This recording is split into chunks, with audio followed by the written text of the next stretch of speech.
6, 5, 4, 3, 2, 1.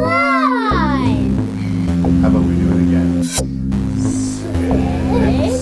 7, 4, 3, 2, 1. I think I got it. Okay, let's try one more I time. definitely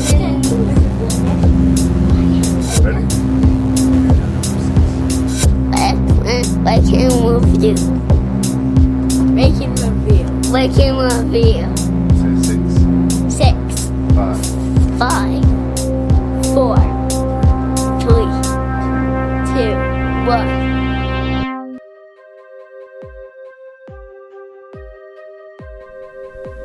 Hello and welcome to Rank and Review.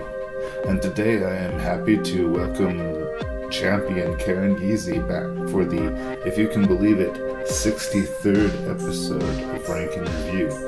This episode we're going to be discussing genre comedy. That's 6 films that use horror or science fiction premises, but instead of delivering scares or thrills, they mainly focus on laughs. So it's a little gentler episode of Rank and Review this week.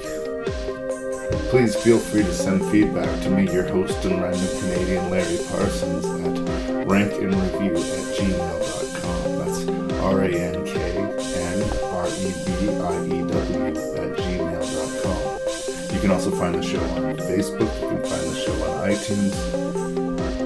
And please, by all means, spread the word on the podcast. Tell that other movie lover in your life that there's this Rank and Review podcast and it's out there. I hope you enjoy episode 63 of Rank and Review, genre comedy.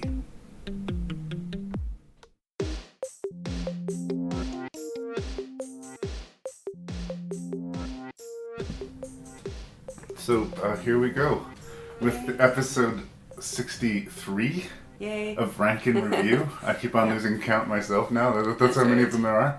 And our Rank and Review champion, Karen Giese. Still, one and only reigning. Even when Thank somebody you. like I have to think someday someone is going to be lucky and even by random fate will pick the same 6 as Yeah. I. But your reign is going to be a really insurmountable. It's the stuff of legend. Like right now, it's like 59 episodes because you're episode 3 when you won it, right? Yeah. So, like, even if someone takes the prize, in order to like even touch your reign, I don't know. You've cooked the books very thoroughly. So That is right. So how'd it go? We're back once again, and we're talking about, I guess I'm going to call this genre comedy. Yeah. They're all sort of science fiction and horror movie premises used to facilitate laughter. Yes. Or at least to attempt to attempt facilitate. to facilitate laughter. I can't remember now. It's been a while. What did I inflict this on you? Did you choose this? I think this one was my fault. Okay. Okay. Good. I'm pretty sure. Yeah. Uh-oh. You just wanted I don't know. I know that comedy and horror is sort of chocolate and peanut butter, Yeah. right? They do Yeah. complement each other nicely. Is that why you chose it, or was there a particular movie that you jumped to your attention? I think it was just seeing all of the other sci-fi selection that you had. I got really jealous of those who had done sci-fi, and I had to get my foot in. Well, we did do our science fiction episode. I remember you being quite cross. I've still got a bit of scar tissue from the whole Serenity T2. Yeah, okay. I've somewhat forgiven you for that. Thank you. That's fine. And we're going to be touching on Whedon again here Yeah. today. So, For the love of Joss. For the love of Joss. Yeah. There's a good subtitle. I guess there's not quite enough Joss for this. Maybe this is a podcast that could have used a little more Joss. Maybe, yes. All right. Well, I guess if there's nothing else that we want to say, I will introduce the movies that we're going to talk about this week. Do it.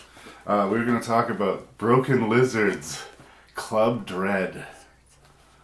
That is correct. And we're going to talk about the big screen adaptation of one of my personal favorite books ever, The Hitchhiker's Guide to the Galaxy. Yes, we will. The Trilogy of 4. Yep. As it's called. We have the Will Ferrell big special effects extravaganza, Land of the Lost. We have Galaxy Quest, which is sort of amping Star Trek, not so subtly. We have the, as previously discussed, Joss Whedon, Yes. Dr. Horrible's Singalong blog, which Some people may protest it's not actually a movie, but I'm just going to say right now... It's a short. Shut up. Respectfully, shut up. We're going to review Dr. Horrible, okay? So here we are. And then we're going to round things out with Men in Black 3. Yep. From Barry Sonnenfeld. So, should be a fun bunch of movies. 1, 2, 3, go. Go. Now they're catching a buzz. So you came here to escape civilization, and we're gonna hold you to it.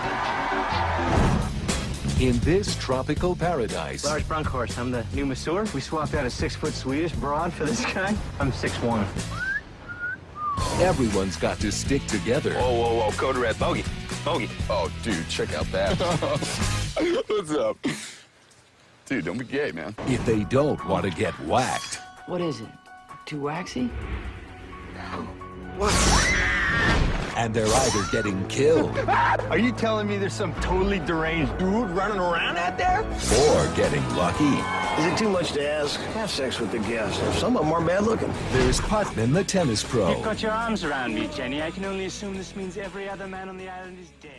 Okay, so I'd like to start our conversation about Club Dread by apologizing to you for making you watch Club Dread.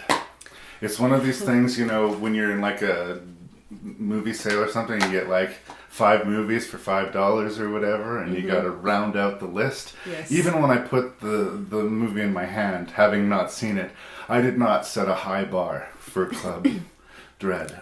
Broken Lizard had some success earlier on with Super Troopers, which is a cult-loved comedy film, which It's a good flick. I will concede definitely has its moments. Yeah. This movie, not to tip my hand too early, has no moments. None. No Not moments. a single one.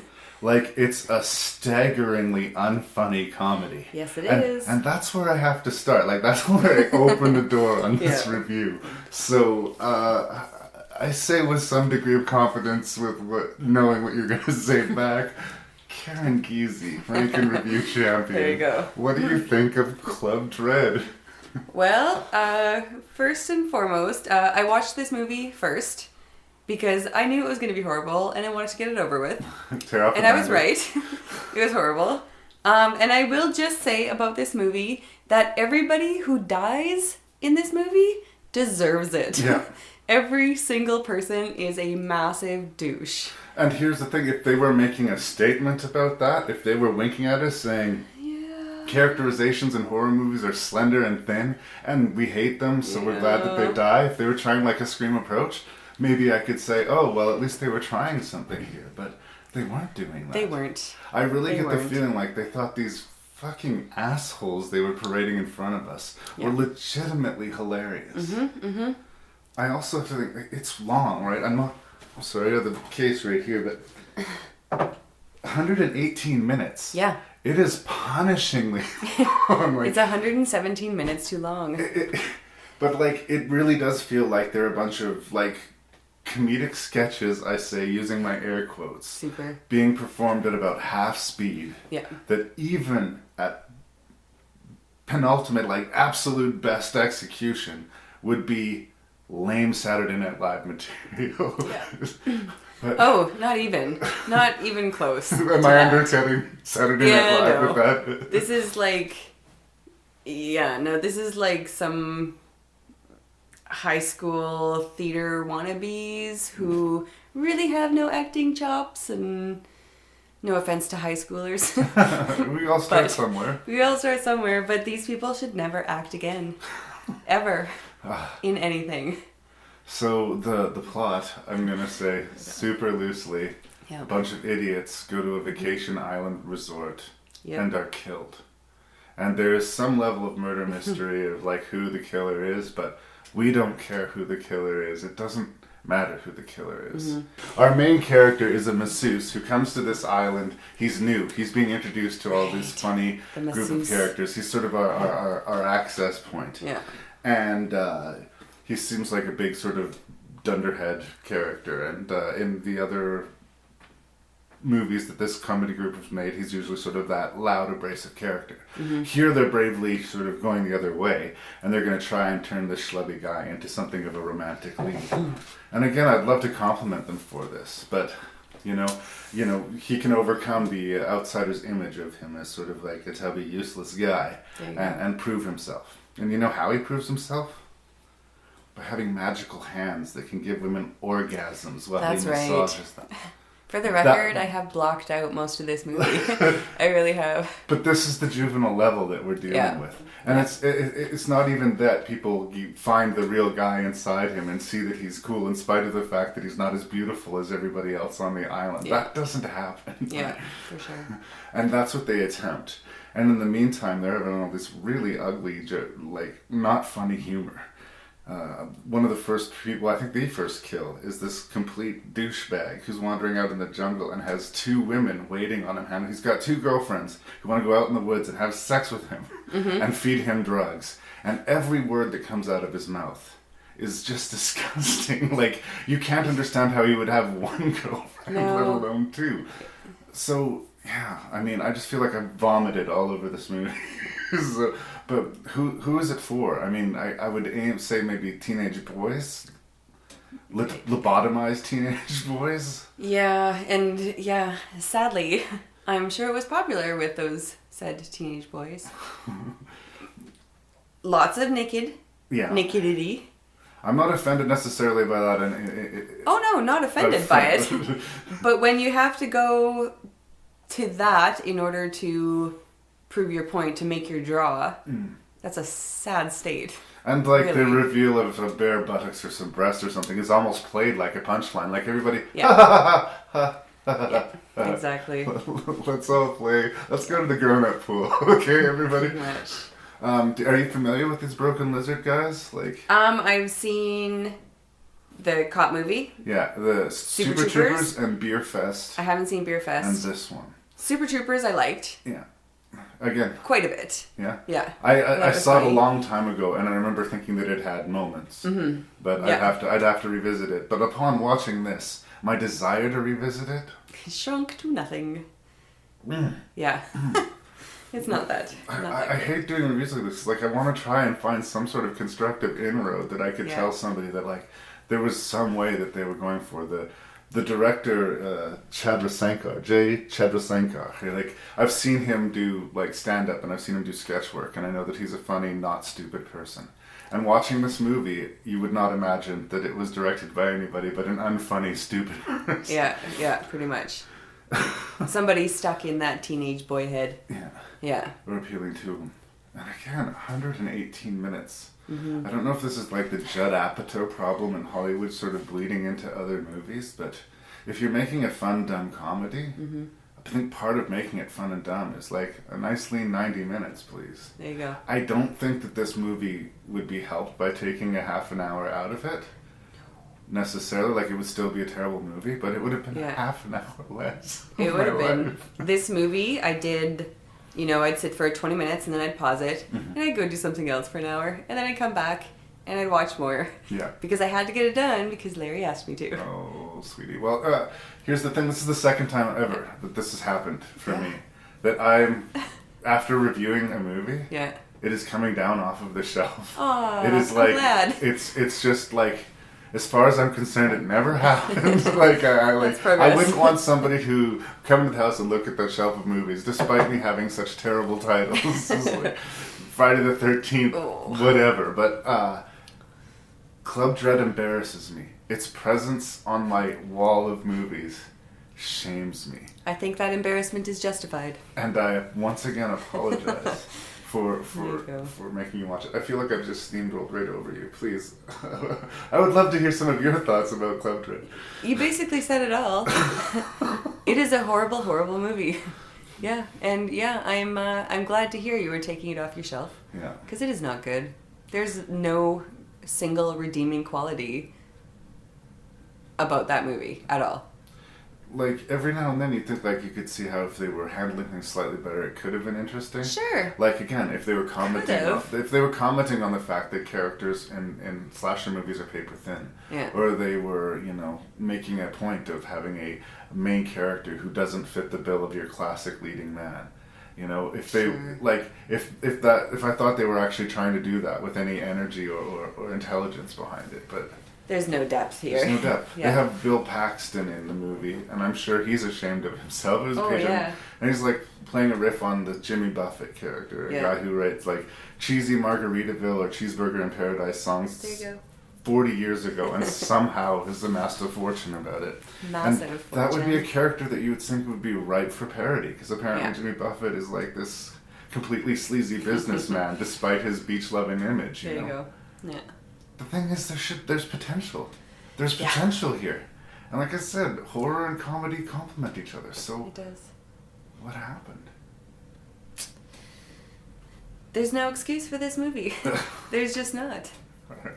I don't know what to say about it. There's no excuse. So should we just stop then? Done. What the hell are those things? Attention, people of Earth. I regret to inform you that in order to make way for the new hyperspace express route, your planet has been scheduled for demolition.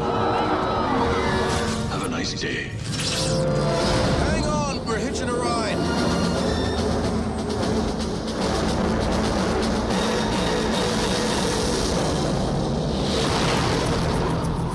From the celebrated best-selling novel, The Hitchhiker's Guide to the Galaxy. What is this thing? It's the guide. It's got everything you need to know to survive in the universe. Losing your planet isn't the end of the world. Hey, man! What the hell you doing here? Arthur, this is Zaphod Beeblebrox, president of the galaxy. He shares 3 of the same mothers as me. It's the beginning of an adventure unlike anything on Earth. I've been stranded on a strange planet for a number of years. I have been avoiding you. You look great. You're doing well. So I think I said in the introduction that one of my favorite books is The Hitchhiker's Guide to the Galaxy. I remember listening to some of the BBC radio plays with my grandfather a long time ago, and reading and liking the book and being really charmed by the voice, which is obviously provided by Douglas Adams. And he'd wanted to see sort of a big screen adaptation of this for a while. In fact, he contributed greatly to this screenplay for this movie. Nice. But unfortunately died of a heart attack before he could see it. Aww. Which is indeed very sad. The other great thing, exciting thing about this movie, I mean, it's got a really cool cast. It's got the Jim Henson's Creature Workshop doing the aliens and sort of helping to create this world. Yeah. They did the smart thing and got a British cast and a British director, because the voice and the sort of vibe of the book is so very British. And they were remarkably faithful, as they could reasonably be, I think, to the book. So why is it that I'm not more excited about this Hitchhiker's Guide to the Galaxy? I am glad to hear you say that. I mean, I wasn't bored. It's no Club Dread. No. I mean, it's not a horrible movie. It's just, I wasn't very... I thought that I would be more excited about this movie given the hype of the book, which I have not read. Mm-hmm. And a lot of people really loved this movie. When I remember when it came out, people talking about it, and I just didn't see it for whatever reason, but it wasn't... It didn't live up to the hype. It's got a clever, whimsical vibe. Yes, very much. Cole's notes will just sort of start into the plot, because it is very episodic. It's like a series of inexplicable events in a lot of ways. Yeah. But our main character, Arthur Dent, is warned by his friend that the world's about to end. Yeah. And in a weird sort of thing that mirrors what's happening with the civilization, his house, Arthur's home, is being torn down to a lot for a freeway, and we find out that a much similar thing's happening on an intergalactic level. The planet Earth is being destroyed to make room for an interactive galactic thoroughfare of some kind. And he is rescued. He's one of the few human beings left in the galaxy. And this would seem to be this huge, incredibly sad, somber way to start the adventure. But it's very light in tone, in spite of all of this. Yeah, they seem to take it very well. Yeah. So, through this friend, he is introduced to the alien races. He's introduced to the president of the galaxy. He's introduced to a depressed robot and the ludicrous machine and the fish that you stick in your ears so that you can hear every language. Yeah. The whole world is rich and wonderful. Yeah. But it's just better in the book. He's I don't know if it was the way that the screenplay was written or the way he just chose to act it or was directed, but he was kind of somber in a way throughout the whole thing. Like you said, he's seeing all of these amazing wonders and he's just kind of really even about the whole thing. Yes, well, it's sort of that sort of polite, reserved British sort of yes, come, chim, Sure. chim, chiree, and all that. Sure. And plus it also has Zooey Deschanel in it. Yes. Who I don't actually care for at all. I don't think, I think she basically plays herself in every single movie and doesn't really act.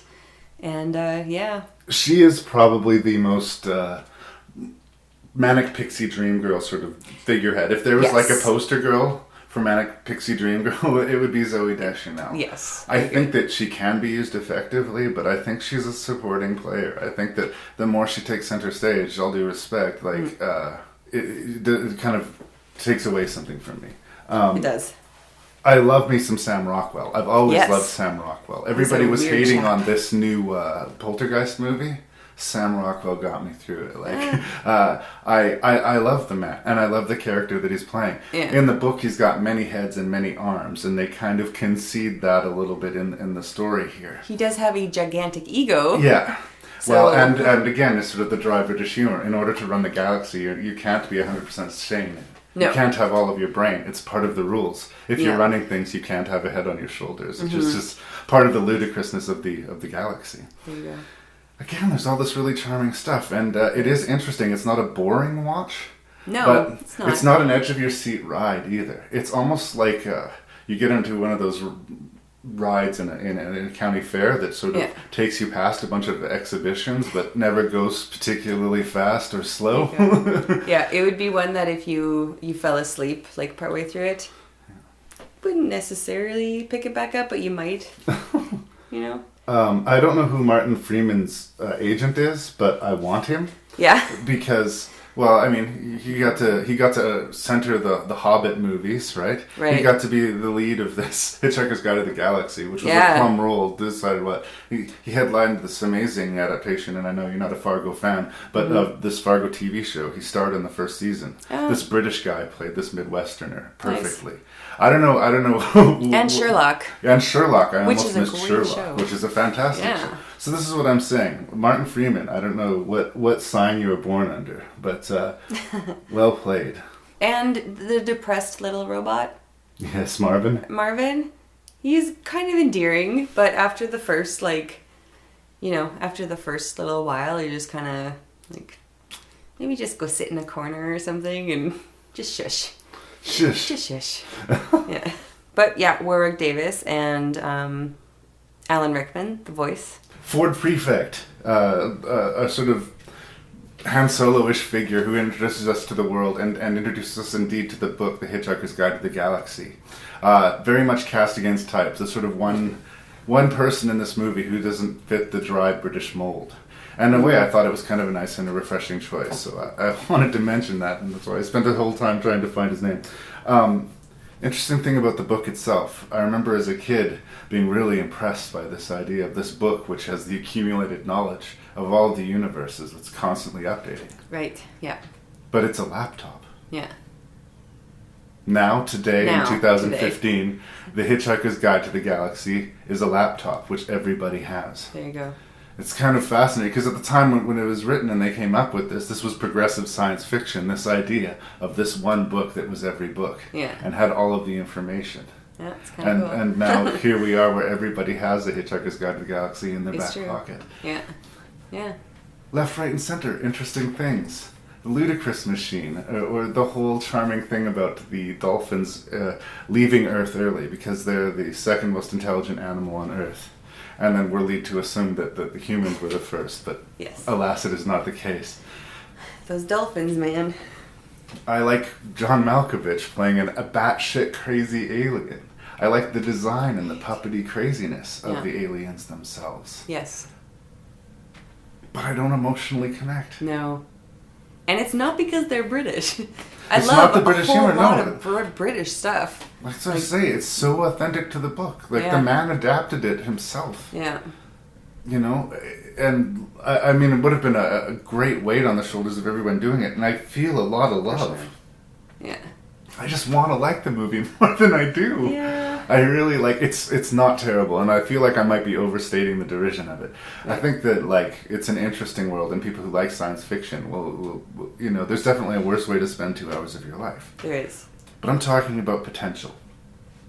And, you know, there's the flaw of me having read the book beforehand. That's obviously going to hurt the movie going in. That hurts basically every movie. Yeah. If you read the book and you love it. The book's always going to be more, and the movie that you created in Always. your head is always going to be richer than the movie you're presented Always, with. yeah. So I will go in saying that was working against me. Yeah. But I went in. I don't have your problem with Zooey Deschanel. I mean, I think she's fine. She's like, I don't feel strongly either way about her. But Yeah. like, there's Zooey Deschanel, right? Yeah.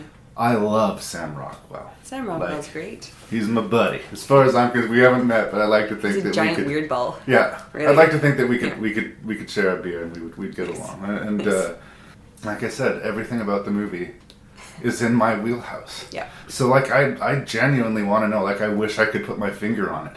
I wish I could say that I didn't like the Vogons. I didn't like how they were handled, and it spoiled the meal for me. But that's not it. Or I'd like to say that they violated the intent or the tone of the book. But I can't say they did that. Story-wise, visually, you know, this movie does have a lot going for it, and I get what you mean, and I can't quite pin what it is that doesn't allow the connection. Mm-hmm. But I agree, there was no emotional connection with this. This would probably be, you know, a really good I'm super hungover type of movie. And I keep on thinking it'll be one of those things that it will grow on me. Because this was the third pass on it. Like, Really? I saw it in the theater, and then I got it cheap, and I watched it again, and then I watched it again for this. And it just made me want to read the book again. Yeah. Maybe I'll read the book. Yeah, I'll lend you the books if you want. Yeah, They're okay. wonderful. And brilliantly rendered. There's the whole ludicrous machine where they, you know, the random acts take place, and we see a whale materializing and falling to his death, and we hear the inner narration of his thought process. Yeah. That is a page just torn right out of the book. Oh, and that's just cool. one page of the book. Yeah. So, if anything else, I'm not going to say don't watch this film version of Hitchhiker's No. Guide to the Galaxy. Maybe but just wait till you're hungover. I will say definitely read Hitchhiker's Guide to the Galaxy. And if you want to see a take on it, this is it. As someone like maybe it could be perfected someday, maybe someone needs to take another swing, but I got to think if Douglas Adams can't crack the code on the screenplay, who is? It's an exceedingly hard thing to capture the essence of a book, though.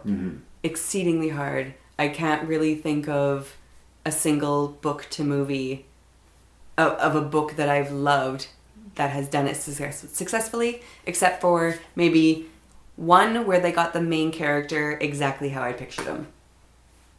Very rarely Very will a movie exceed the novel or equal it. Yeah. And usually, if I've read the book, I do find myself, even if I have my critic hat on, like I often do when I'm doing it for the podcast, even if I'm not doing it for a podcast, if I've read the book, I'm like, what did they change and why? Yeah.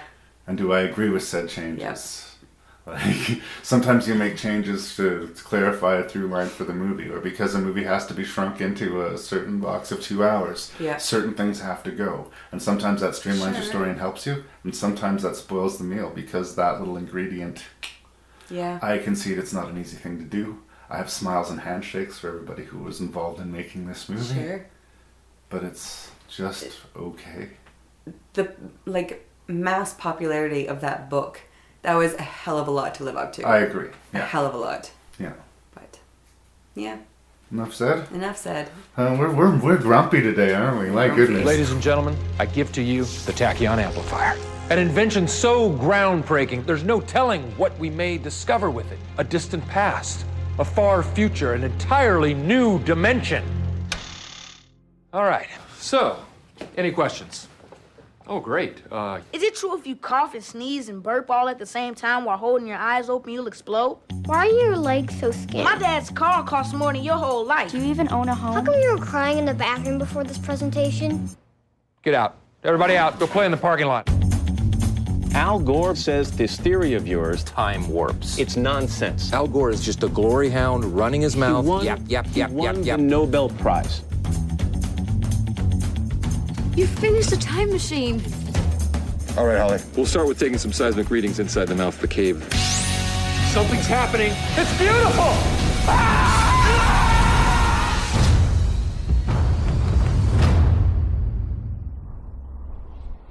You realize what this means? Yes! Matt Lauer can suck it! Okay, so we're going to talk about this movie, The Land of the Lost. Yep. Here's some things that I'm going to say before we get started, okay? Okay. Unlike the movie we just talked about, Hitchhiker's Guide to the Galaxy, I have absolutely no frame of reference to the source material of this. No. I have a vague memory of a show called Land of the Lost existing when I was a kid. Totally different. Which was very different. And I loved that show as a kid. Yeah? I mean, I think it had like stop motion animation maybe in it or something. I have the vaguest memory. I'm not deeply connected to it. And I also have a kind of guilty pleasure response to Will Ferrell and to a lesser extent Danny McBride. Yes. So here we have this movie, Land of the Lost, which is wall-to-wall stupidity, unabashedly so. Yes. Starring Will Ferrell with a supporting role from the guy I just mentioned, Danny McBride. I'm not going to sit here and say that Land of the Lost is a good movie or an intelligent movie. Yes. But I am going to sit here and say that I laughed out loud several times while I watched it. Okay. And it is a comedy. Yes. I liked it, but I hated myself for liking it. I woke up next to it in the morning and I was like, oh shit. But I quietly leave the room. Sorry, Where are my pants? It's really strange. It's like, the thing about these guilty pleasure movies is that like I know that somebody could sit next to me while I was watching this movie and see me giggling at Will Ferrell getting a gigantic mosquito bite or pouring dinosaur urine all over himself to prove a scientific theory. Yep. And me giggling and tittering like a child, and this other person just staring stone-faced at the television, occasionally delivering me a disdainful glance. There you go. So there you go. I understand that this movie is not for everyone, and I understand that if you do hold the original TV show in any kind of regard, that this does nothing but take the premise that there are other dimensions and these lizard creatures whose names currently escape me. Klepek? I have no idea. I just watched it last night too. Well, that doesn't speak well to how you feel about it. Sleestacks. Sleestacks. Not there even it close. was. These crazy lizard creatures in design. Yeah. Will Ferrell plays a scientist, so right there we're already in pretty gray areas. And he studies fringe sciences, and his career is torpedoed by a sort of combination of his own arrogance and Matt Lauer. And just the basic lack of credibility that his theories seem to hold within any, scientifically or otherwise. Yeah. And we fast forward, we find him washed up, and an inexplicably attractive British student shows up who just worships him, thinks that his theories are amazing. He inspired her to think outside of the box. And with her encouragement, he develops a machine that does indeed open a portal to another dimension. It does and indeed. He and this lovely lady and Daniel McBride go to explore the land of the lost. K2, I feel like we're disagreeing, but what did you think of Land of the Lost? I would be the one on the couch beside you, casting you the disdainful looks. Okay. And I don't know, it's like a lot of, pretty much every Will Ferrell movie I haven't enjoyed. It's just not my type of humor. I like really wry, smart comedy. I don't think you can call this smart comedy. No, not quite. And yeah, I mean, there were... this was the second time that I watched it. I watched it quite a while ago and hated it. Absolutely hated it. But then when I watched it last night, you know, I had a certain appreciation for aspects of the movie. Like some of the stuff that they did with pulling in all these different parts of the Earth from various times, I thought was kind of neat. And yeah, some of the, like the actual dinosaurs, not the lizard folk, because they were ridiculous. They were like Muppets. Yeah. So, but I think that maybe deliberately so. Again, I'm not super familiar with the TV show, but my vague memory is that the special effects were very, very cheesy, right? Oh, but given the time. Given the time. And this is now. Yeah. So, you know, they could have improved on that somewhat. But yeah, like I said, this is not my type of comedy. I think there was once where I strongly breathed some air out of my nose in an attempted chuckle. Didn't quite make it to full chucklehood, but it was almost there.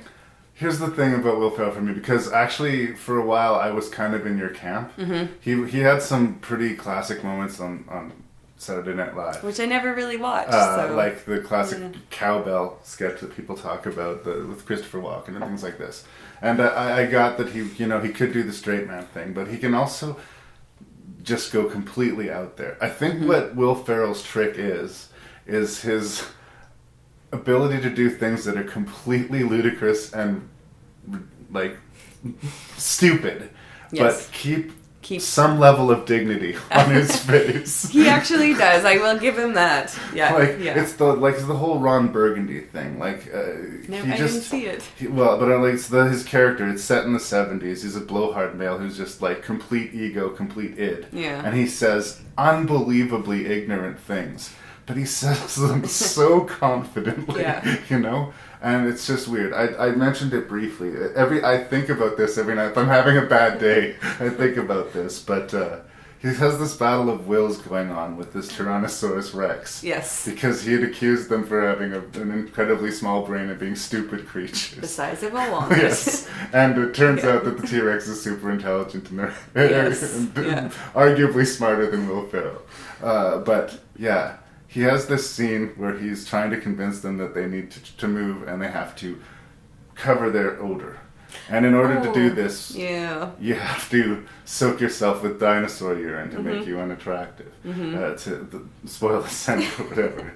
And it's just this scene where he keeps on pouring more urine on himself, even swishing it in his mouth. Yes. And stinging his eyes. He's just like, maybe I'll pour a little more to rinse it out. And then he pours more. It's so colossally stupid. It is, yes. I am ashamed of myself for laughing, but every goddamn time that scene just starts to kill me. For a long time, again, I wasn't really good. The first time I saw the Ron Burgundy movie, I was like, I'm not quite sure I understand what all the fuss is about, you guys. But at some point, the worm turned for me in Will Ferrell, and all of a sudden I was on board. Okay. Danny McBride is a different thing altogether. Danny McBride's he's almost a Larry the Cable Guy figure, and I despise Larry the Cable Guy, but he sort of does this same kind of redneck thing. Very rednecky. But he also has this confidence and commitment. He commits to the bit, and somehow you like Danny McBride. No matter what filthy thing comes out of his mouth, you're kind of like, dude. I think that's kind of like Will Ferrell, supposed to be a scientist, supposed to be smart and intelligent. Yeah. Speaking as a scientist, that hurt your feelings? We get paid to be smart. It did hurt my feelings a little bit. But then, excuse me, Danny McBride, you expect him to have this certain level of lowered intelligence, and so you have lowered expectations of his character, and he did it. Yeah. Yeah, he successfully captured the lowered expectations, which is why I liked Danny McBride better as well. Yeah. Yeah. I don't know. I don't think we're going to agree, but the running theme of show tunes being sort of interlaced through the plot, for some reason the contraption that he invented to open up the time warp also had a bunch of leftover music on it, so whenever it clicks on, we hear random bits of show tunes. And the little monkey kid that they have made friends with in that suddenly knows how to sing show tunes as well at some point. Sing show tunes, and yes, she, and I can't remember her name, She was in Pushing Daisies. Ellie? Anna Friel. Anna Friel. Friel. I'm sorry if I got that wrong, Anna. Yeah, I think that's right. I think she has the most difficult and thankless role in this movie because she does. Her character's not overly funny, except for the fact that for some reason she thinks that Will Ferrell is a genius. That sort of suggests some kind of dissociative disorder, a little which bit. is kind of amusing. A little bit, yes. But also, this little monkey creature that they sort of befriend is constantly basically humping her leg. It's kind of like an ugly underthread to the plot. Yeah. But I mean, it's juvenile humor, and in my mind, done right. I think what Land of the Lost has done here is what Club Dread wanted to do and failed. Do you really think Club Dread wanted to do that? I think they wanted to make a stupid, funny movie. Oh, really? And this is a stupid, funny movie. That is a stupid, funny movie. Is it a good movie? No, I'm talking about Land of the Lost here, but is it a good movie? Well, we can debate that. There's another one in a similar canon to this to me, Hot Rod, which is a bunch of Saturday Night Live alumni, and it's very sketch oriented. As a movie, it doesn't really work. No. But I laugh every time I watch it. That's fine. And I just can't Sometimes you need that, though. Mm-hmm. I think the importance of entertainment is just undervalued sometimes. Yeah. Not every movie necessarily needs to be important or about something or necessarily even make me think. In fact, there are days I get home from work and want to put my feet up and let's just put on something that I don't have to think at all. Yes. And I mean, for my money, this will work. I'm not enthusiastic about it. I'm defending it, so I might sound a little bit more like I'm pushing this movie like it's brilliant. Yes. It's not brilliant. It's not close to brilliant. It's fun. It's stupid. It's a Happy Meal. It's a McDonald's lunch that you eat and forget about. It is. It is. Yeah, I don't really necessarily think that it's a bad movie. I don't think that it's a stellar movie. But you didn't laugh. If it's a comedy and you didn't laugh, I would say it I failed. breathed out of my nostrils, though, so that was almost. Do you usually not? Not with that much force. Okay. Yeah. Okay. Yeah. Well, who knows? Try it again on a different day. Maybe if it hits you on the right day. Right? Maybe third time's the charm. For years, never give up, never surrender. the cast of Galaxy Quest have played the same parts. Never give up. By Grabthar's hammer, by the sons of Warvan, I shall avenge you. I won't say that stupid line one more time. Their careers were bravely going By Grabthar's hammer. nowhere What a savings. until You are our last hope. their biggest fans I must say that standing here in your presence is the greatest honor we could ever have hoped to achieve. requested a command performance. Hey, where's my limo? We have studied every facet of your missions and strategies. We are actors, not astronauts. You will save us.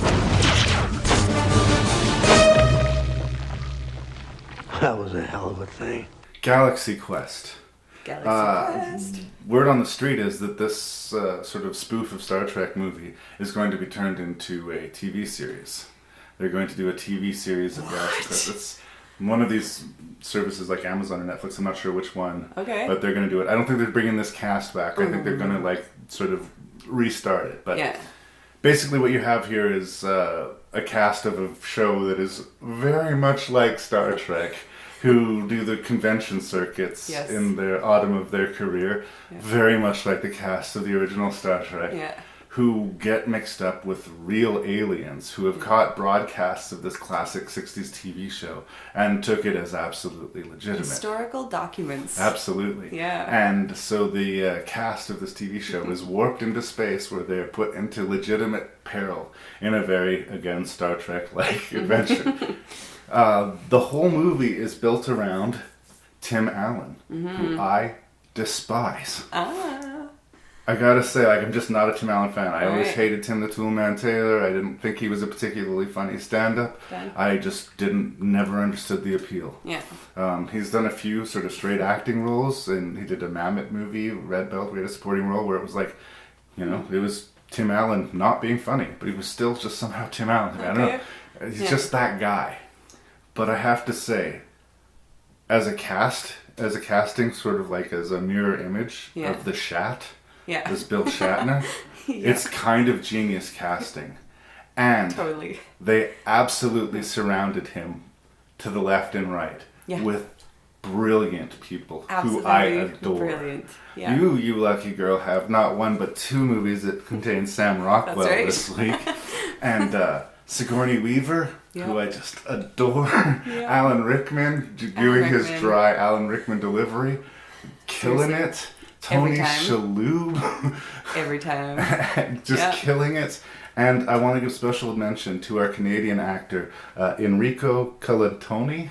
He's most famous for playing the dad in Veronica Mars. Veronica Mars, yeah. He plays the leader of the aliens that sort of recruit the team, Mathasar. Yeah. And his performance and characterization, I mean, it's through the entire species of aliens, but it's most best characterized by him. Yeah. Is so spot on, so hilarious, and such a genius comedic performance. You could easily get lost in the shuffle with all of these big heavyweights, but big shout out for our Canadian content there. Absolutely. Basically, what I'm saying is, like, I was greatly surprised by how much I liked Galaxy Quest and how much I kind of liked Tim Allen in it, as again a sort of mirror image of Bill Shatner. Yeah. I think this movie works way more than it almost should have, but I am completely charmed by it. Yeah. I have a dumb smile on my face from the beginning to the end, and that's kind of what you want. So my review on Galaxy Quest is going to be positive, but unlike The Land of the Lost, it's not even a guilty positive. No. I think this is a movie that if you like Star Trek a little bit, you'll think is awesome, but even if you don't, there's rich things to mine. So that's where I land on Galaxy Quest, but I want to hear what Karen thinks about it. I am very much in the same boat. I love this movie.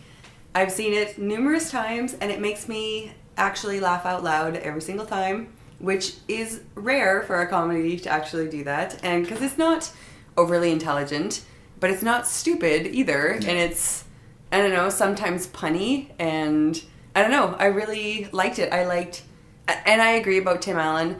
Meh, take him or leave him. But in this, as the egotistical frontman, he's perfect. Yeah. He's absolutely perfect. And the supporting cast, everybody that you just named, brilliant.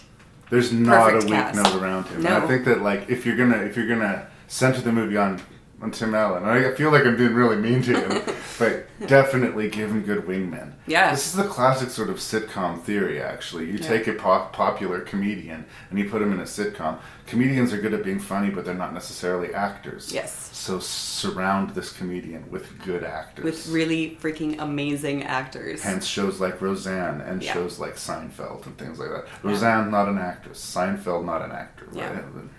So, anyway, this is as close to, like, if they could turn this into a franchise, Tim Allen really could have gone somewhere. And I'm sort of shocked that they didn't in a lot of ways, because there's nothing about this that didn't work. No. In a way, this is the sci-fi Scream. This is sort of the self-aware sci-fi movie that winks at the sci-fi genre while being a pretty fun science fiction adventure itself. Very fun. That's the same thing that Scream did. It winks at the horror genre while being an effective horror movie. So you have your cake and eat it too. And I think that it's not easily accomplished. It's really not. I mean, look at the other 3 movies that we just reviewed. I mean, but this one, this is great. And there's moment after moment after moment of just funny and visuals and acting and you name it. This movie, I love this movie. I really think it's hilarious. Even lower end supporting roles too, like the sort of apex Trekkie is played by Justin Long. The guy giving the speech at the Star Trek convention is Kevin McDonald from The Kids in the Hall. Like somebody poured some love into the casting here and did their due diligence. And we're not even mentioning like how funny specific beats of this thing is. Everybody deals with the stress of being sucked into space differently, but my personal favorite reaction has to go to Tony Shalhoub. who Not even perpetually underreacts to Yeah. every single thing that Yeah. happens, and as a result steals pretty much every scene that he's in. Every scene. Yeah, he makes stoicism funny. Yeah. Yeah. And it's not easy to do, to just stand there quietly and be hilarious. So, like, bravo. I There you love go. Sam Rockwell as sort of the character who kind of realizes that he's in a movie on Yes. some level, and realizes that I'm the red shirt. Yes. I'm the comic relief. There's no fucking way I'm going to live There's through no this hope. movie. I And he know. has a legitimate panic Yeah. attack over it, which is just hilarious. It's hilarious, yeah. Yeah, no, everything about it. I mean, the aliens themselves, and I can't remember their names right now, but yeah, the aliens are brilliant. They're really not like any other alien species that we've encountered in any movies. They, in order to recruit the cast, have made themselves to look human. Yes. And are doing their best with the human language, but it always seems like they're sucking in air as they speak. It does. I'm here to talk to you about... It's just like, they're really odd. And it's great. When he first meets them, he just thinks they're a bunch of Trekkie nerds in Yeah. full costume, and he's super condescending and tapping them on the head. As per the character. As per the character. Yeah. I think that for people who are super Trekkies, and I'm not, I like Star Trek, but I'm Yeah. not, I don't think I could, I don't have the badge, I'm not a Trekkie, I don't know all the ins and outs of it, but I knew enough to get what they were going for, and Yeah. the fact that he's this arrogant actor figure who kind of, in a lot of ways, eclipsed the cast, the kids will get autographed from everybody, but Yeah. they're there to see Tim Allen, They right? are, yeah. And this is sort of brewed some contempt within the cast, Little tiny and they basically become a group again. They sort of become a legitimate crew through the adventure. Yes. And is that ham-fisted in Hollywood and obvious? Sure. Sure. But Mhm. it's also completely leveling. But it works better in this than it does in a lot of other things, I thought. Just because of his arrogance. Mhm. And yeah, the sheer contempt and the overt contempt that the rest of the cast has for him, even though he doesn't really realize it. Yeah. But it's all about teamwork. Yeah. And he's playing the role that was sort of delegated as that sort of alpha male in the sci-fi universe. Mhm. He's going to have to tangle with the aliens with his shirt off, and he's going to have to, Very bark Shatner. orders and you know. Yeah. They also sort of poke fun at the limited role giving to female characters Yes. in science Which fiction. was brilliant. And Yes. again, the fact that they got Sigourney Weaver. Brilliant Seriously. choice, Yeah. because she's like the queen of kick-ass sci-fi action. You betcha. And her role here is to largely just repeat what the computer tells her to Yes. the captain. Yeah. It's like playing a game of telephone, Yes. basically, with the Yes. computer. And that's the role she played on the show. That's the role that she signed autographs for. That's the role Yeah. that they designed in the ship for her to do. Yeah. And she gets really defensive about it. Really defensive, and at the same time, like, come on, I'm capable of so much more, and this is what you have me doing? Are you kidding? Yeah. That kind of thing. And this has got to be at least, 15 years or so after yeah. Aliens? And Oh, yeah. she's still so fucking awesome. So Super hot, lovely. super cool, Yeah. super everything. I Very, love me some very- Sigourney Weaver. Yeah, absolutely. No, they did very, very well with the entire cast. So here, I'll submit a challenge to you then, Karen. Challenge accepted. Say something negative about Galaxy Quest. Something negative about Galaxy Quest. I don't know. It ended. It ended. Okay. It's not really negative, I guess. Mm-hmm. But maybe the reason that this did so well, though, is because they didn't franchise it. Mm-hmm. Because they didn't play it and play it and play it. We were not subjected to diminishing returns. Exactly. They did not do a Star Trek V version of Galaxy Quest. Exactly, yeah. Maybe you're right. Maybe too much of a good thing would be hurt that Too much good of thing. a good thing? So Yeah. who knows with the sort of TV thing. I get it. Yeah. The only thing that I think could have maybe improved it, and this is all speculative fan fiction, but if they'd actually had the okay of the Star Trek universe, so that they could have implicitly gone there. But I don't know. It's sort of a safe separation that they use here. We all know what playing field we're in. Oh, no yeah. one's going to confuse this with Star Wars. No. This is Star Trek. Yeah, not even a little confusion. And I like that it pokes holes in all the problems that they have with the genre while still having fun with it. Yeah. I like that the alien is big and puppety, and the classic Star Trek alien who's completely humanoid, 2 arms, 2 legs, 2 eyes. He just has weird bumps and weird skin. Yeah, so exactly. he's an alien. Yeah, no, this one was definitely an alien, and they made him in such a way that he just oozes contempt. Yeah.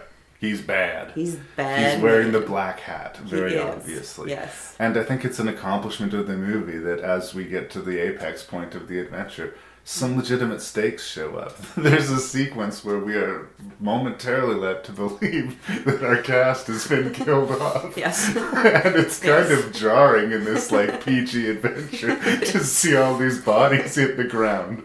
But of course, it is all made well. It is all made well. Yeah, and the little teeny tiny aliens on the rock planet. Oh, right, the rock eaters or whatever they're called. So freaking adorable and then so terrifying. Yeah.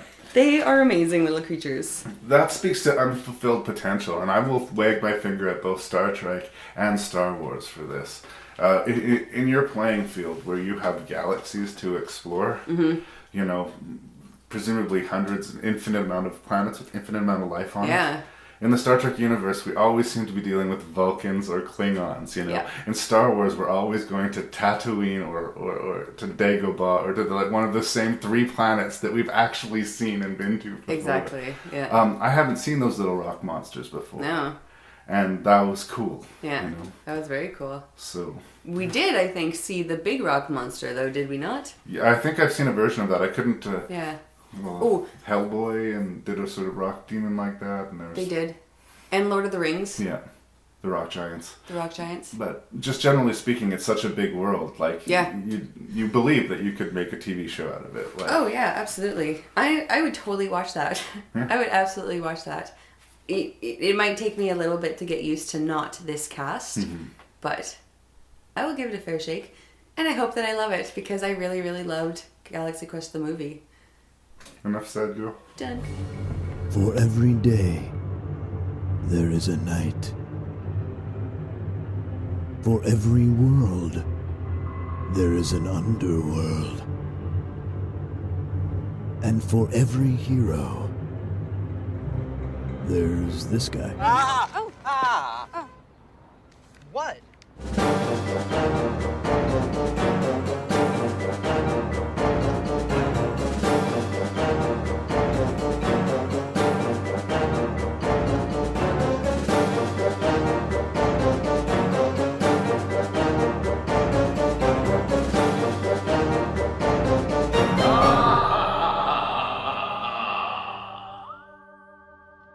So that's, coming along. So in 2007, there was a writer's strike in Hollywood. And there was a lot of fallout to it. TV shows had big chunks of the seasons taken a bite out of. Yeah. Lost got really hurt by that writer's strike. Right. There was a great Bruce McCullough sitcom that got canceled as a result called Carpoolers. Bad fallout. Remember, there's no writers. It's kind of hard to do scripted television. Yes, it is. In the midst of all of this, though, Joss Whedon and his brothers got together and decided to work independently off the grid. And they came up with this web series. I believe when it originally aired, you could watch them about 8 minutes at a time. Yeah. But even in this DVD release, strung together, it's less than an hour. It's called Dr. Horrible's Singalong Blog. It stars Neil Patrick Harris, Felicia Day, and my boyfriend Nathan Fillion. Your boyfriend. Nice. Well, he grew up in my hometown of Edmonton. Oh. We shopped at the same comic book store. Nice. He headlined at Serenity, sort of like Sam Rockwell. He doesn't know me, but I like to feel like if we bumped into each other and drank a beer, he'd be like, you know what, Larry, you're a bit of all right. That's right. Perfect. But that said, it's the rule, never meet your heroes. Wouldn't Yeah. it suck to meet Nathan Fillion and find out he was the hugest cocksword? It would just be so disappointing. You're like, really? Yes. Captain Mao? Really? Some dreams are best kept Yes, as dreams. Exactly. That's right. Speaking of things that love, I don't think it's a secret that you love some Joss Whedon. Love him. Have you caught up with the Avengers yet? When we last talked about Joss Whedon, you said you haven't watched it. No, I haven't. But I just finished last night watching the Buffy series again. Yes. This is like my 11th time watching the whole series, and now I'm on to Angel. Well, I don't know if you're superhero phobic or whatever, but Joss Whedon wrote and directed the Avengers, so I think you should probably get around to that at some point. Yeah, maybe. It's pretty good. I mean, I think that the hype is somewhat warranted, but we're not here to talk about that.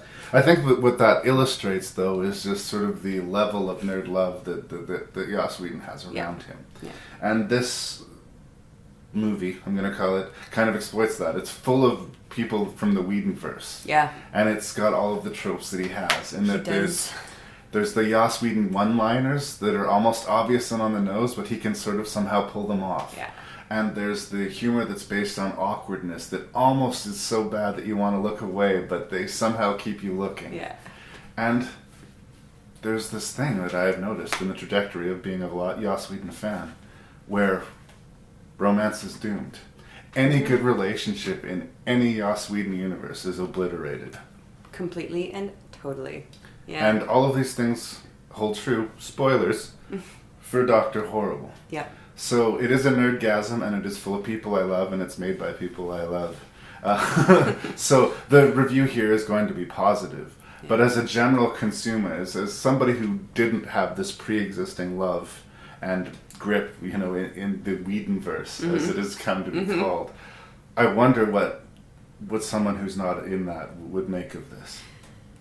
Yeah, I don't know. The thing about Joss Whedon is he's got an underlying intelligence to what he does. It's not like taking Buffy, for example. There was like whole groups that would meet and discuss the philosophical undertones to every episode. Like that's the kind of show that, Roseanne aside, but that's the kind of show that he does, which is that's my kind of show. Yeah. Yeah. This was great, but I will say one negative thing about him is that he does typically cast the same people over and over and over and over. He seems to have his crew that he likes. He likes the same people. He likes his buds, yeah. There's a story told about this, that Nathan Fillion got a phone call direct from Joss. His name came up on the phone. And he answered the phone, because he hadn't heard from Joss for a while, saying yes. Yeah.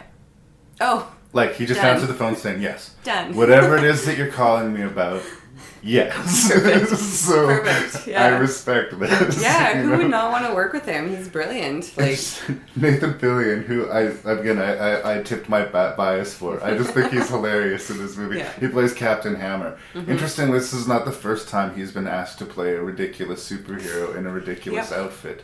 If you've seen a bizarre but wonderful movie called Super, he plays this superhero figure who is sort of like a representative of the Christian right. Yes. And it's just bizarre that he's played two characters that are so similarly but so bizarre. Like, but that's like hats off to him then. Yeah, like, exactly. He doesn't take himself too seriously, which is great, and totally commits. He has no problem putting on tights and delivering lines like saying, "The hammer is my penis." There you go. Exactly. With dignity and aplomb, like. Yeah. That's so funny. We haven't really talked about the plot. It's kind of tricky. Okay. A little bit tricky. Yeah. Neil Patrick Harris is Dr. Horrible, and as the title suggests, he has a video blog. Yes. Now, it's not a blog that you sing along with. That part of the title is just an outright lie. Totally. But it's where he sort of shares his thoughts and about his journey to be a diabolical supervillain of some kind. We also get the feeling like, as much as he wants to be a supervillain, his heart isn't, at least initially, all about evil things. He doesn't want to turn the world to, like, a lifeless cell. He doesn't, want to control. He doesn't hunger for power and control necessarily. He thinks he's like this little kid energy. He just likes the idea of being a villain. Yes. He also has this super cynical perspective on life. Now, the Felicia Day character, who he counterintuitively falls in love with, is the eternal optimist, whereas he sees nothing but darkness and things that need to be punished. She sees nothing but light and goodness, and that she's going to be a force of good that's going to fix the world, and she helps the homeless and blah, She blah, does. blah.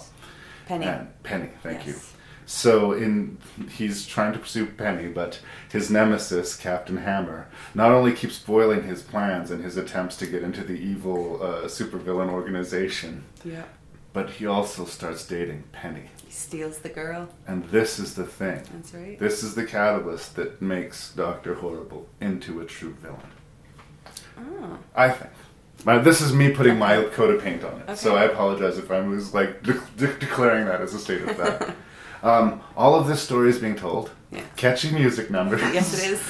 And the typical Joss Whedon zingers with the Joss Whedon cast. Yes. And I think it works well enough. Yeah. But I think it's specifically for you and I.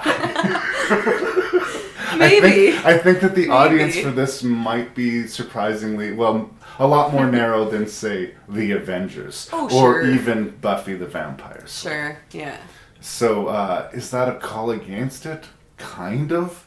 But if you are into the, Whedonverse, then this review is pointless because you've already seen it and you like it. Yes. And it's not a musical in the musical, Not everything atypical is sung, sense of the word. But yeah, some of the songs are freaking hilarious. Some of them are ridiculous. But it fits completely with the story. It's not just willy-nilly singing. And it's not the singing that stops the show. No. A lot of the times I'm not a big musical fan. Cards on the table. Yes. But the musicals I like tend to be funny. So hooray for this. Super. But even in funny or not, the songs need to push plot for me. If everything stops so that we can sing a song, my ass gets restless. I don't know what it is, but it just happens. Yeah. Even if it's a good song. I'm a story guy. Yes. So I like after that song to be able to have learned something.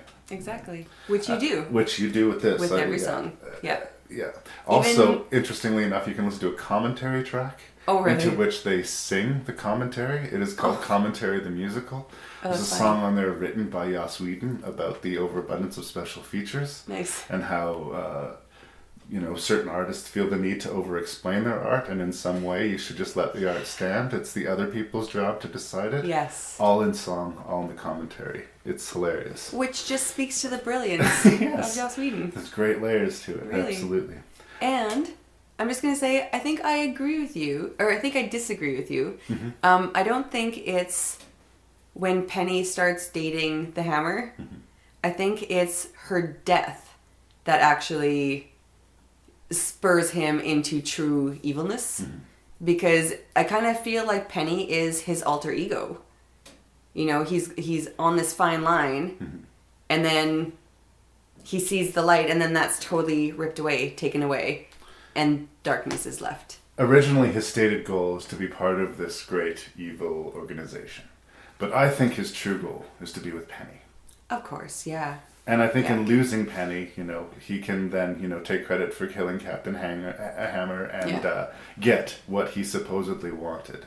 At the cost of both who he originally was, which was a person who liked the idea of being a villain, but actually had a moral compass. Yeah.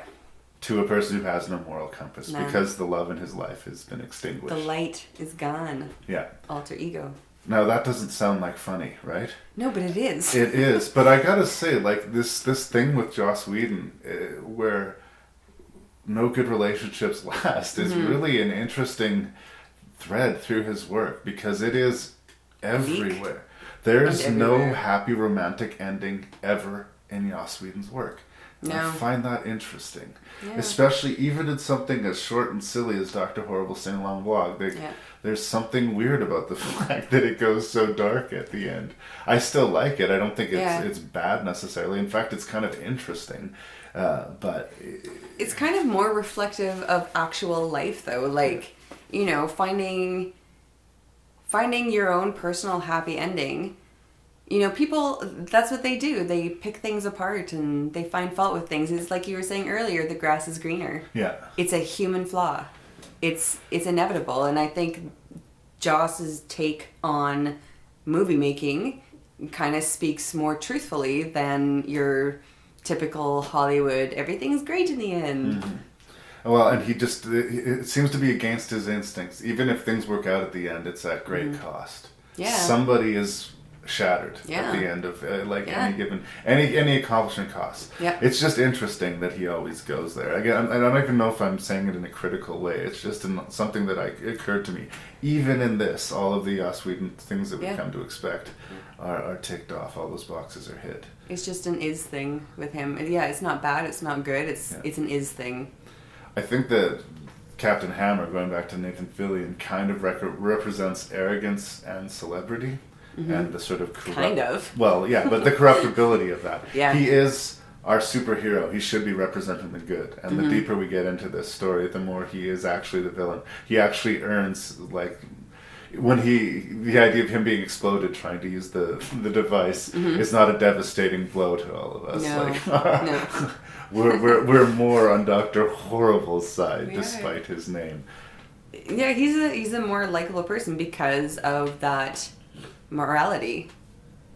So what I'm going to say, and what I worry about this being sort of a thing that may sink we probably already aren't matching because of Land of the Lost, is that I think it's good, I think it's fun, but I don't think it's going to rank as high on the list as maybe you're going to think it belongs.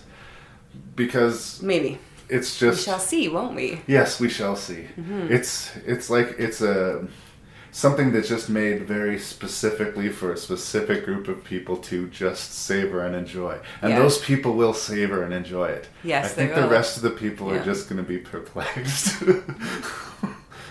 Yeah, okay. I actually agree with you on that. I think there's a select group of individuals that would enjoy this. And it's definitely not for mass consumption. Yeah. I'm recommending this movie. Yes. If you think that this is a movie you will like, it is. It is. Have everyone's attention, please. Okay, you know your kid won the goldfish in that little baggie from the school fair and you didn't want that nasty thing in your house, so you flush it down the toilet?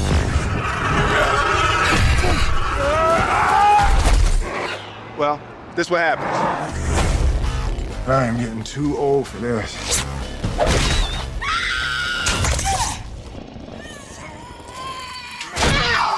I can only imagine how you feel. I promise you the secrets of the universe, nothing more. So there's some secrets out there that the universe don't know about?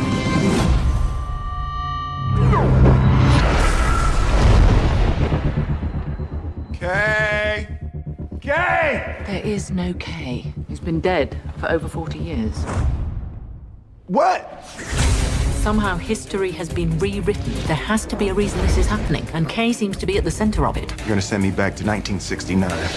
First, we gotta get high. My man, for real? No, I mean really high. All you gotta do is jump. You've got 24 hours. After that, there is no coming back.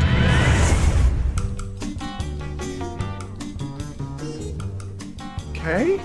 How do you know my name? I'm an agent of Men in Black, but I'm from the future. We're partners. Good, future man, where to? First of all, I'm gonna need my gun. No. Okay, so Barry Sonnenfeld is a very successful director in Hollywood. I mean, he's had his share of bombs. He directed Wild Wild West. I say with some embarrassment. But before he turned to directing, his big debut were the two Addams Family movies in the early 90s. Yeah. He was a cinematographer for a couple of filmmakers named Joel and Ethan Coen. Who? The Coen brothers. What? Who I am a gargantuan fan of. So even before he was in the director, I was aware of Barry Sonnenfeld's work. And when I heard that he was switching over to the directing field, I kept an eye on him. And I actually do think that the Addams Family movies are quite brilliantly rendered and superficially enjoyable. They're not amazing, but they're fun. But I think he really hit his sort of home run when he came out with Men in Black. Absolutely. Which was this monster hit, and it had wide appeal. Yeah. Will Smith was as popular as he was ever going to be, and it was the right time, right place for that movie, and it was great. It was followed a few years later by Men in Black 2, which to my mind was just shockingly disappointing. So disappointing. And then almost 10 years subsequent to that, Sonnenfeld returns with Tommy Lee Jones, with Will Smith, to put the black suit back on again. Yeah. And I'm happy to report that I think it's somewhat of a return to form. And am I. It probably falls short of perfect, and I would still say that I think maybe the first film is probably the best of the series. Mm-hmm. But as far as taking the series in an interesting direction, showing us new lights on characters that we knew, it works very well. Yeah. And I think the ace in the hole here, and one of the things that was sort of hit me in the soft spot, was the casting of Jermaine Clement from Flight of the Conchords to play the movie's villain. Now, I think that Jermaine Clement is just like inherently hilarious. Like everything he does just puts a smile on my face right away. Yeah. I don't know what it is about this weird Kiwi humor. I have had, like I was talking about with Land of the Lost, the experience of recommending Flight of the Conchords to people, and people saying, "What in the world are you talking about?" That was just I was embarrassed for myself for watching it. But I think the Conchords are brilliant, and I love that they made that casting choice. Yes. And I've heard rumors that they are touring again next year. Word on the street is we may have a Flight of the Conchords movie at some point. And also, if you're into the Conchords, and I know we're off topic, but I'm saying this to you and to the listeners, What We Do in the Shadows. The New Zealand film has 2/3 of the Conchords in it. Good times. Anyway, let's talk about Men in Black 3, because I do think it's also a very good movie. Me too. And it's not just because of Jermaine Clement, but like I say, that hit my sweet spot. Yes. Yes. What we have here is one of these convoluted science fiction plots which involves time travel. Yep. Which is like a really tiresome thing. I mean, if I was put in charge of reinventing the Star Trek universe, my first rule would be no fucking time travel. Okay. Just, it's done, slam the books closed on that, right? However. But for this movie, for Men in Black, I'm glad that they did. Me too. And for the main reason is that the casting of Josh Brolin as brilliant choice. Young Agent K. Yeah, brilliant. I kind of get the feeling like Tommy Lee Jones is a bit of a curmudgeon. I don't think this is a controversial thing that I'm saying. Watch any of his interviews. There's brilliant footage of him at an awards show where everybody's laughing and clapping at the monologue, and the cameras just couldn't help but going to Tommy Lee Jones because he just had standing bitch face. Like, he just could not fucking even give any fucks about being in this place, right? No. So, I mean, I don't think he doesn't have fun doing them, or he doesn't see the value of them, but I don't think he builds his life about the next Men in Black movie, right? No. So he's actually kind of in the movie very minimally. We get Tommy Lee Jones at the beginning and at the end, and then we get Tommy Lee Jones as interpreted by Josh Brolin through the middle section of the movie, which finds Will Smith back in time in the 60s, a very different political and climate for race relationships and whatnot. Yeah. And we kind of see a further origin where we understand a little bit more why Kay was so interested in recruiting him. So it takes us full circle back to the beginning of Men in Black, and in a way that if this movie had tanked and it was going to be the last Men in Black, which it may be still, at least it ends on a good note. Really good note. If things had ended with Men in Black 2, my face would be a little bit sour. Yeah, no, that was seriously a disappointment. Men in Black 2. Yeah. But 3.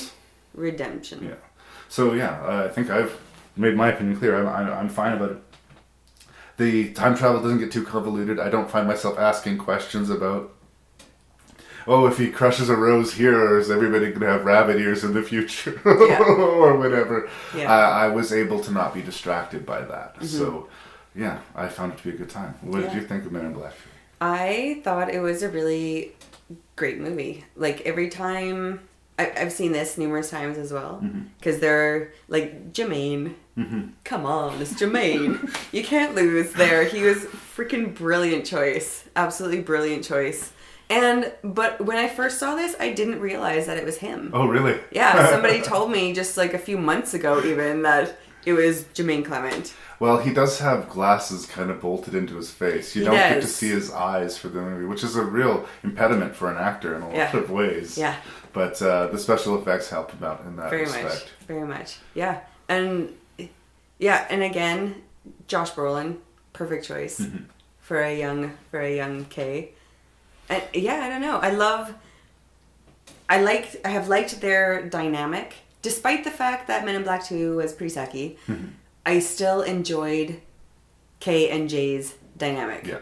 It still works. It I was still surprised works. it like emotionally kind of resonated at the end Yeah. when Tommy Lee Jones sort of acknowledges, yeah, I've known you since you were a kid, and yeah, I recruited you because of that, and yeah, I haven't mentioned it until now, and yeah, I kind of love you, but let's just be cool about it, right? In typical Tommy style. But there's genuine aw shucks to that in a way that would probably make Tommy Lee Jones vomit into a bag, right? There you go. I bet Tommy Lee Jones in person is just like super wry, just hilarious.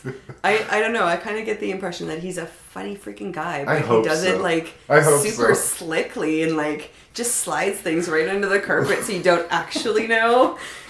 He's got such a great mug on him. You feel like he's lived a life and put in some hard miles. Yeah. So, if he wants to be a curmudgeon, I guess he's earned it. He's earned it. I was talking about Will Ferrell's ability to be completely ridiculous and somehow retain his dignity. Mhm. I think that Tommy Lee Jones accomplishes things throughout all of the Men in Black movies about. Well, we were talking about the underreaction or anything, the perpetual unfazability that by 3 movies should no longer be funny, but is still totally funny. It still is, yeah. And they passed the reins from Rip Torn to Emma Thompson. Yeah. If you can have Emma Thompson in your movie, for God's sake, put Emma Thompson in your movie, right? Yeah. And she does the exact same shtick. I'm sure she just watched the first 2 Men in Black movies and said, "Me too." She doesn't have a lot to do in the movie, but I'm just so pleased that she's Yeah. Or Zed's going away speech? Yeah. Or his eulogy? His eulogy. Fantastic. Yeah. Absolutely fantastic. And both from Emma Thompson and Tommy Lee Jones. Yeah. Both of their eulogies were just fantastic. I thought that Emma Thompson's corollary in the past didn't quite immediately match to her as well. Like, I didn't immediately see her and say, "Oh, Emma Thompson," in the way that I saw Josh Brolin the first time he opens his mouth. You're like, holy shit. Yeah. Yeah, totally. I'm also overlooking this interesting, kind of fascinating character, actually played by Michael Schulberg, who's this alien creature, the last of his race. Unicorn man or something? He sort of experiences every sort of dimension and level of possibility of life simultaneously. Yeah. So whereas in our life we make one choice and that leads us down one path, but he sees all of our options. If we'd have done point A, point B, point C, or if we just decided to sit and wait it out, he sees it all simultaneously. And it's an interesting character because he understands the stakes of everything, and he sees the future which could be super happy, while simultaneously seeing a future that could be super devastating. As well as many other many other things. Yeah. And it's a weird, like, from an acting perspective, I don't know how you would begin to approach this. And Michael Schulberg's a really interesting actor. He kind of was recruited from the stage, but he was popularized once again by my brothers Coen from a movie called A Serious Man, which is very interesting. So yeah, a lot of great science fiction concepts. I don't think they reinvented the wheel. I mean, I think we've seen variants of this story before, but the ingredients are rich. And it's such a welcome return to the Men in Black universe. It is. They really needed to pick it up again.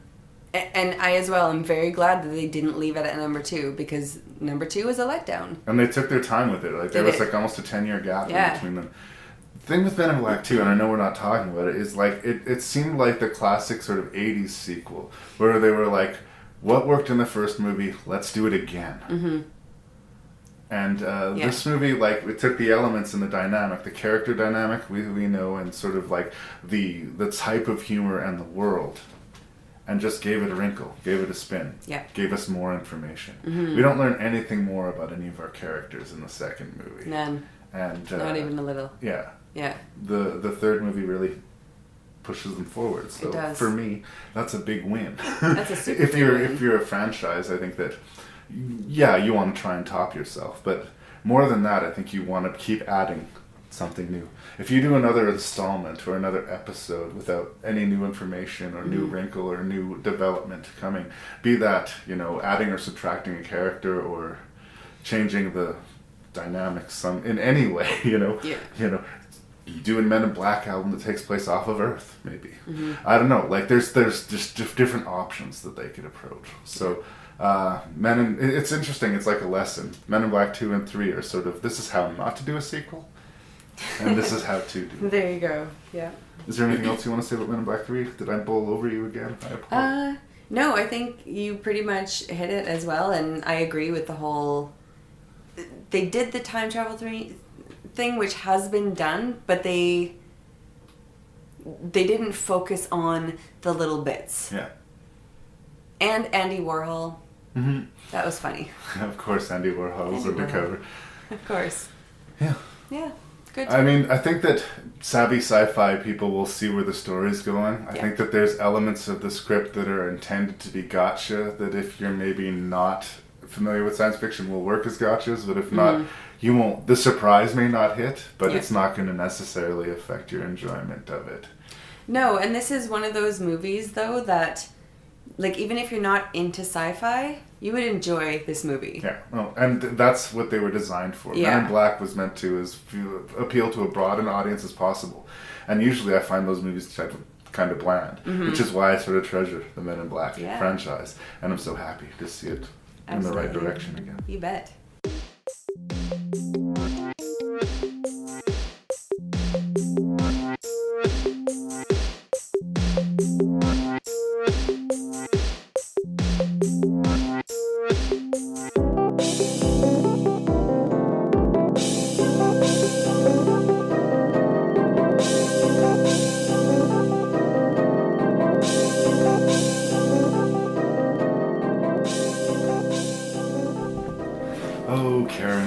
Karen, thank you so much for coming here yet again. I always love having you as a guest here, our Rank and Review champion. We are now here to discuss the ranking of these 6 genre comedies. Yes, we are. I have this feeling like we're going to agree on the bottom of the list. So, me too. But with those chips out of the bag, what was your least favorite of these 6 movies and why? My least favorite was Club Dread. Yeah. And as I stated before, all of these characters were horrible. They were all horrible. They all deserved to die. Every single one of them. Even those who didn't die probably should have died. They were just horrible people. Yeah. There is no real redeeming saving grace to any part of this movie for me. And I was looking at my notes just now. Okay. And my last note on my little page here is, I quote, "Larry, you suck." So, yes, that is my Club Dread. Oh, right. Yeah. So. I take no responsibility for the film itself. I'm happy to say I had nothing to do with the writing or production of that. You gave me this, though. You chose the list. You intentionally put this in my hand. You chose the list. I did choose the list. Partial responsibility, partial onus. All right. So that's done. It's done and over with. I will never watch that movie again. Ever. Burn it. I do believe episode 57 you had a big squishing of a CD. I vote for that to happen with this one. We have a sacrifice of dark things and just obliterate it and just destroy all record of its existence. I'm game with you. Wipe it. Okay, so the next 2, number 5 and 4, I really debated about. Okay. But second from last, I'm going to put Hitchhiker's Guide. Mostly because, as you and I were both saying before, there really was no emotional tie to this. I didn't laugh once, which was, unfortunate, because I think it was supposed to be funny, and I generally really like British things. Yeah. So it was a little disappointing. Alan Rickman, little guy, I just kind of found him a little bit annoying, and Marvin, yeah, I just kind of, wanted him to stop. Yeah. His role was to complain. It was to complain, absolutely. And yes, he did. He did what was asked of him. Complain. Yeah, I mean, visually, this was great. Ish. Mm-hmm. But, nothing super stood out for me with this one. You just come out wanting more. I did. Somehow you want more. Something, and yeah, really difficult to put your finger on exactly what it was. Yeah. Maybe it was Zooey Deschanel. I'm not sure. It might be.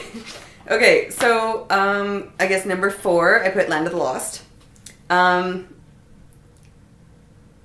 not because of Will Ferrell, because, you know, I kind of think he's a tool. No offense. I'm not offended. He might be, but I don't know. I assume Will Ferrell listens to the podcast. Yeah, but Danny McBride, I also did enjoy quite a bit, and I breathe heavily out of my nose. That happened. And that happened. Yeah, exactly. So that was. I know if I ever get you to breathe heavily out of your nose, that I've really accomplished something. You have accomplished a feat. Seriously.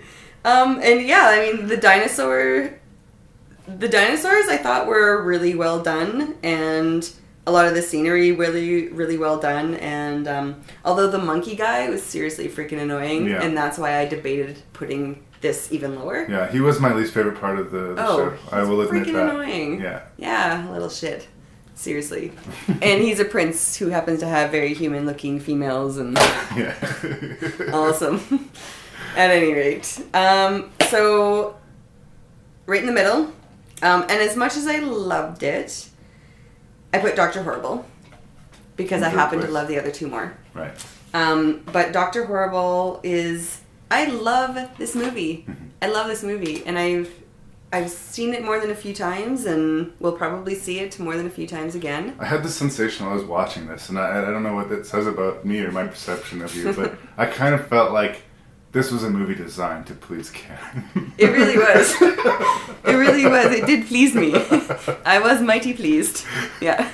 Yeah, no, I like that. And I think, and again, I would kind of like Joss Whedon to mix it up a little in terms of casting, but the casts work. Right. For him. Like, every person that he's cast in anything that he's done works really, really well. Yeah. Highly recommend this movie. Like it a lot. Right. Okay. Fifth, and again, I had so much trouble. Top two was tricky for you? Super tricky. But fifth. Or second place? Second place. Second place. Men in Black 3. There's really not a bad thing that I can say about this movie. Jermaine! I love Jermaine! Yeah, I thought it was really well done, and again, super redemptive for these guys. It's always good to say good things about a movie that has the number 3 at the end of it. You know, you always have low expectations. It's a rarity. Around 3, right? I have low expectations for anything other than the original. Right. There are some, and I can't really name them, but I have one in my head. I just can't think of the name. But where the second one was actually remarkably better than the first one. It happens. Rarity. It happens, though. There are the odd Empire Strikes Backs out there. There are. There are. Thank you, Larry. That's what I'm here for. There you go. Okay, and yeah, so number 1 then is Galaxy Quest, because, yeah, I've seen this movie numerous times, and whenever I see it, I still laugh. It still makes me freaking chuckle every single time, and more than strong air through my nose. I actually laugh out loud with this, and I think everybody is exceptionally well cast. Yeah. The aliens, I love them so much. Yeah. They could have their own TV show. You don't even need the rest of the cast. You don't need any of them. Yeah, absolutely. I would watch the ins and outs of the daily lives of those guys. Absolutely. Yeah, and I even liked, like, especially the hat tipping to Star Trek. And when Tim Allen is on the rock planet, no shirt on, fighting the beast. Of course he is. Are you kidding? Yeah, and Alan Rickman's like complete disdain for his character's catchphrase. Yeah. I love that. Yep. Yeah, it makes me laugh, and that's why that one is number 1. Very good.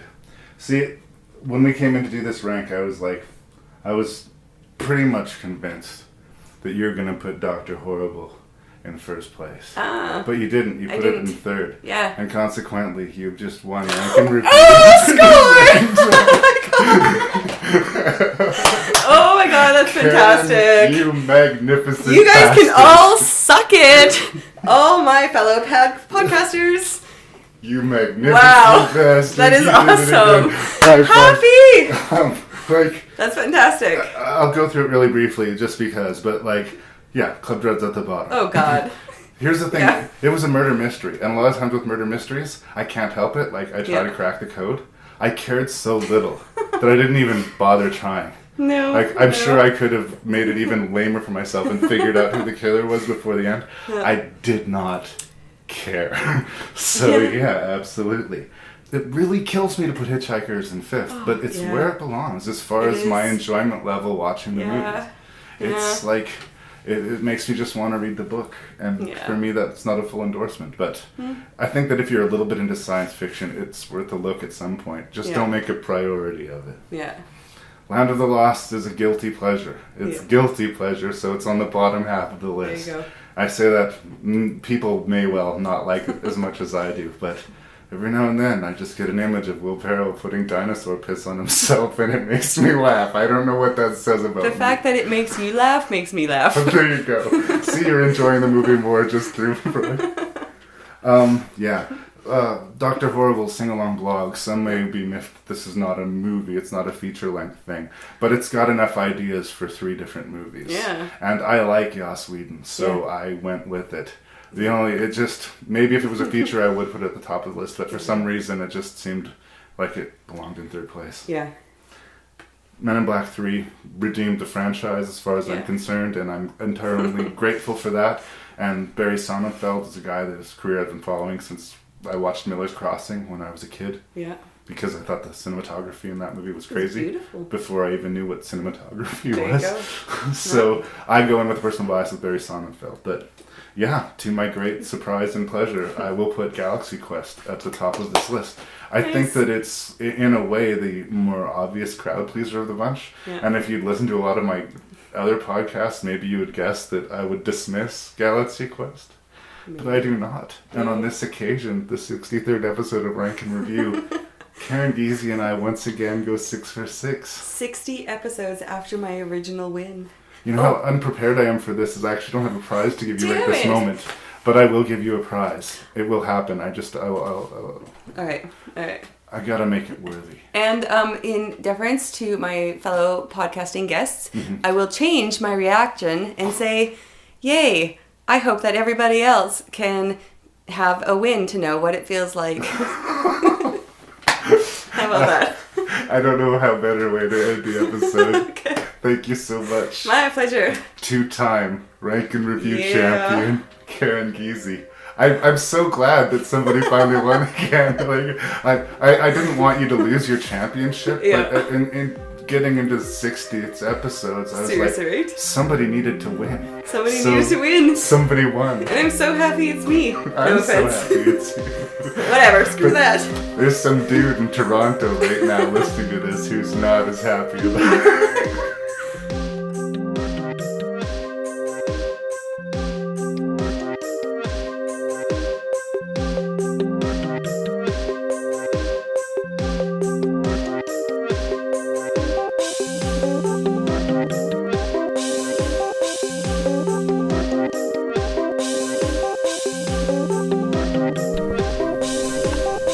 Can you believe it, kids?